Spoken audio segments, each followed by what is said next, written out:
One of the largest labels in the world is removing their music from Facebook and Instagram. We're going to talk about it on today's video.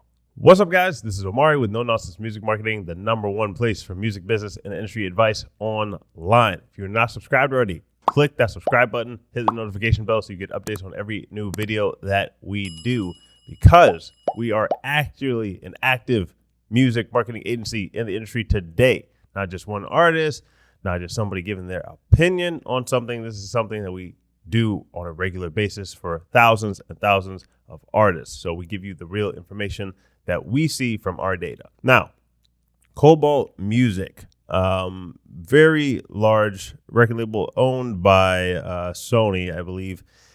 And they are saying that they're going to remove 700,000 songs from Instagram and Facebook due to the license expiring. And they've been trying to reach a deal for, I'm not sure exactly how long. Doesn't say. This article is from Digital Music News, but have not been able to reach favorable terms, in their words. They enrich their songs for artists like Childish Gambino, Foo Fighters, and many, many others. Obviously, if they have 700,000 songs in their possession, but this is a pretty big move by them. Meta, the new name for Facebook and Instagram, the company over them.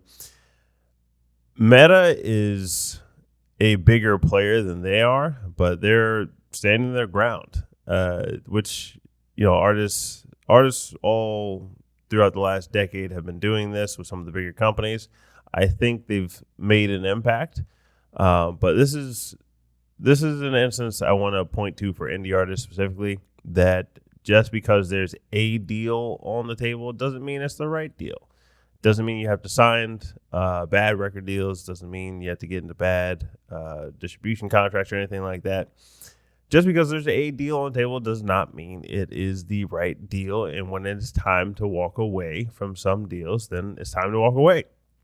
Especially for young people. If you're under 25 and under listening to this, and you're really good at music and you make great songs and you're starting to get some offers, just because there's something on the table does not mean that is what you need to sign. There's been people who've worked for me that they signed bad deals before they were stuck in the deal for years and years and years.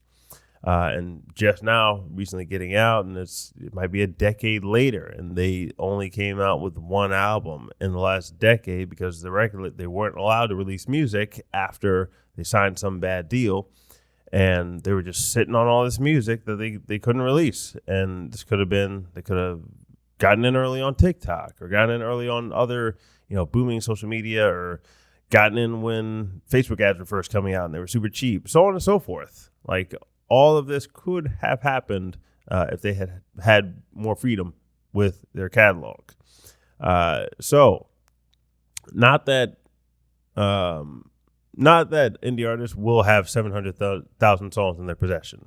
Unless you're doing a label, you're not going to come out with that many songs.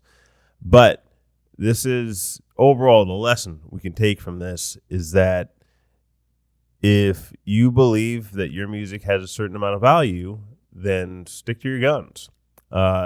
The bigger play I see with this, as you guys have heard me mention before, is that eventually there will be some sort of structure. I believe that artists can say how much each stream is going to be worth. Just like back in the day, you said how much each album was going to be worth, or each EP or single was going to be worth to your audience.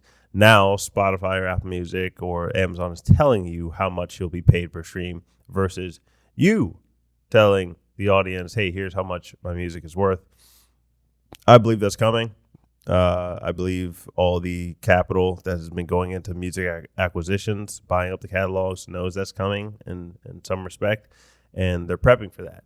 And whenever it does drop, their return on investment is going to be insane. So whenever that does come, artists need to stick with their guns. Like, don't just stay on Spotify, don't just stay on Apple Music, don't just stay on any old way of doing things just because this is what you're used to. When that comes, be one of the first people on that platform. When that new technology, I don't know if it's going to be Web3 enabled and it'll have a coin system or tokens or whatever. If you're like unfamiliar with NFTs and all that, we have videos on that, but don't let any of that scare you from what's to come. It should be, my prediction would be within the next 5 years. None of this is financial advice. Go do your own research on that. But within the next 5 years, I'm calling it, it should be sooner, that there will be technology that artists can come out with the royalty rate for their stream. And companies like Cobalt, all the investors, whenever you stick to your guns and you bet on yourself and you are patient, not sitting around just waiting for opportunities, but you're patient. You're not eager to take whatever check, whatever deal's on the table. Oftentimes there's something better down the line. So with that, hit that subscribe button, hit the notification bell so you get updates on every new video we drop, and leave us a comment. Wherever you're watching this video, leave us a comment in the comment section. Let us know your thoughts on this. Did Cobalt make the right move? Are your songs on Facebook and Instagram? What type of deals are you even getting? What's the royalty rate on those? Go look into that and see if it's the right deal. I know you may not be as big as Cobalt, may not be as big as Taylor Swift or something like that when she threatened to pull all her music off, but you can still make an impact. You can still make the right decisions for your career. So with that, I'll catch you all in the next video.